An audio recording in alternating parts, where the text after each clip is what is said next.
ഇത് മാസ് മോട്ടോഴ്സിൽ നിന്നുണ്ടോ. നമ്മുടെ ഹോണറ്റ് സർവീസിന് കയറിയിട്ടുണ്ട്. അപ്പോൾ നമ്മൾ സർവീസിൻ്റെ ഭാഗമായിട്ട് നമ്മൾ എല്ലാ ഭാഗങ്ങളും നമ്മൾ ചെക്ക് ചെയ്യുന്നുണ്ട് കേട്ടോ. അപ്പോൾ നമുക്ക് അതിൻ്റെ ചെയിൻ സ്പ്രോക്കറ്റ് നമുക്ക് മാക്സിമം വലിച്ചിട്ട് ഒന്ന് ക്ലീൻ ചെയ്ത് ചെയിൻ ലൂബ് ചെയ്യണം. അതേപോലെ തന്നെ ചെയിൻ്റെ പുതിയ ചെയിനാണ് കിടക്കണേ, അതൊന്ന് ലൂബ് ചെയ്ത് ഇടണം കേട്ടോ. കാരണം ഓപ്പൺ ചെയിൻ ആയതുകൊണ്ട് തന്നെ നമുക്ക് ലൂബ് കമ്പൽസറി ആണ്. പിന്നെ അതേപോലെ തന്നെ ബാക്കിലത്തെ ബ്രേക്ക് പാഡ് നമുക്ക് അത്യാവശ്യം ഉണ്ട് കേട്ടോ. പുതിയ പാഡാണ് കിടക്കണേ, കുഴപ്പമൊന്നുമില്ല. പിന്നെ നമുക്ക് അതിൻ്റെ ബാറ്ററി ചെക്ക് ചെയ്യുന്ന സമയത്തുണ്ടോ, ബാറ്ററി വണ്ടി വന്നപ്പോഴുള്ള ബാറ്ററിയാണ്, എക്സൈഡിൻ്റെ വണ്ടി വന്നപ്പോഴാണ്.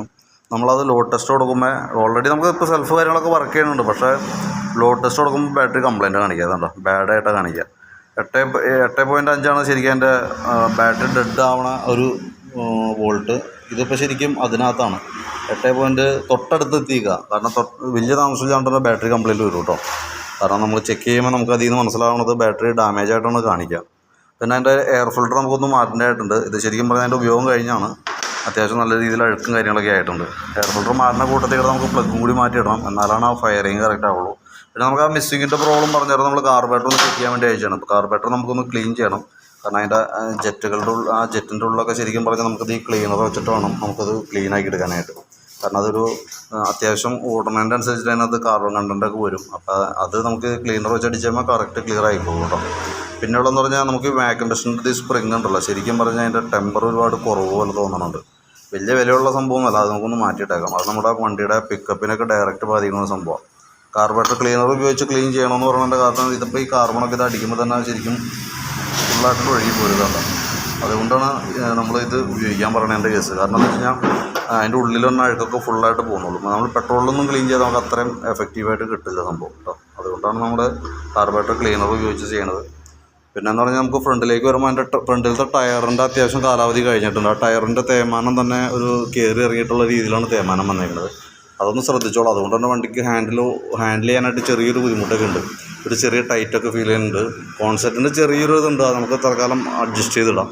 പക്ഷേ ഈ ടയറിൻ്റേതായിട്ടുള്ള ഈ കംപ്ലയിൻ്റ് കൊണ്ട് വണ്ടി ഓടിക്കാനൊക്കെ ഒരു സ്മൂത്ത് ഉണ്ടാവില്ല. അത് ഒന്ന് ശ്രദ്ധയിൽപ്പെടുത്തിയെന്നുള്ളൂ. അത് താമസിക്കാണ്ട് നമുക്ക് മാറ്റേണ്ടി വരും കേട്ടോ. പിന്നെ നമുക്ക് ഫ്രണ്ട് ബ്രേക്ക് പാഡ് അഴിച്ച് നോക്കുന്ന സമയത്ത് ബ്രേക്ക് പാഡ് ഫുൾ തീർന്നു കേട്ടോ.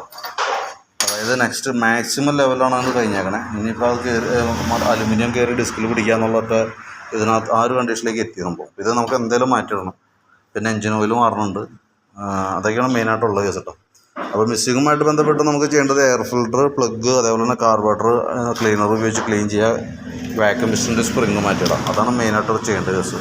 പിന്നെ എഞ്ചിൻ ഓയിൽ മാറാം, ഫ്രണ്ട് ബ്രേക്കിൻ്റെ പാഡ്, അതൊക്കെയാണ് മെയിനായിട്ട് വന്നത് കേട്ടോ. പിന്നെയെന്ന് വെച്ചാൽ നമുക്ക് അതിൻ്റെ ഈ ടാങ്കിൻ്റെ ഇവിടെ വന്നാണ് ഈ സംഭവം ശരിക്കും നരച്ച പോലെ ഇരിക്കുന്നുണ്ട്. അപ്പോൾ അത് വൈകിട്ടത്തേക്ക് ഒരു 6 മണി 6:30 ആകുമ്പോഴത്തേക്കും മതിയെന്നുണ്ടെങ്കിൽ വേണമെങ്കിൽ നമുക്കതൊന്ന് പോളിഷ് ചെയ്തെടുക്കാം.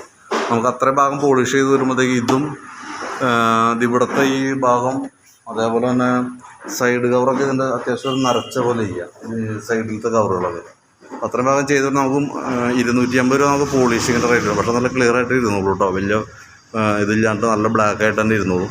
അപ്പോൾ അത് ചെയ്യണമെന്നുണ്ടെങ്കിൽ ഒന്ന് പറയുകയാണെന്നുണ്ടെങ്കിൽ അതുകൂടി നമുക്ക് കൂട്ടത്തിൽ വേണമെങ്കിൽ ചെയ്തിടാം. അപ്പോൾ അതൊരു ഭംഗിയായിട്ട് ഇരുന്നോളൂ.